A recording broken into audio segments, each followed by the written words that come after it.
In today's video, I'm going to show you how to fix the Microsoft Edge file not found error quickly and easily. If Edge is missing files, refusing to open, or giving you an error that says the file can't be found, don't worry. There are a couple of simple fixes you can try before reinstalling anything. This guide is perfect if you want a fast solution that gets Microsoft Edge working again on Windows.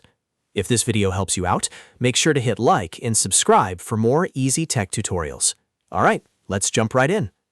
First, open the Control Panel on your Windows computer. You can do this by searching for Control Panel in the Start menu and clicking it open. Once you're inside Control Panel, look for the Microsoft Edge entry. If you see it listed, right-click on Microsoft Edge and choose the option to change or modify Edge. Depending on your system, this may appear as a repair, change, or update option. Go ahead and follow the prompts if Windows gives you a repair screen. This step can help restore missing or damaged Edge files and may fix the file not found error right away. If that doesn't solve the issue, the next step is to use the System File Checker.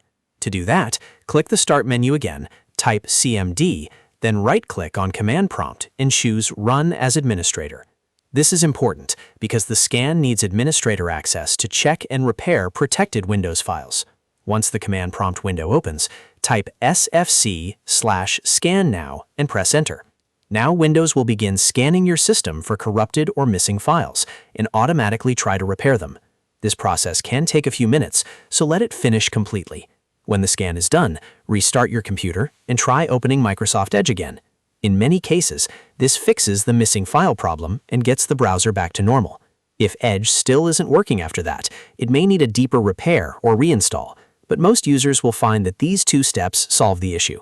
So just to recap, first try changing or repairing Microsoft Edge from Control Panel, and then run the sfc/scannow command from Command Prompt as administrator. These are two of the easiest ways to fix the Microsoft Edge file not found error on Windows. If this tutorial helped, please give it a like, subscribe for more quick fixes, and I'll see you in the next video.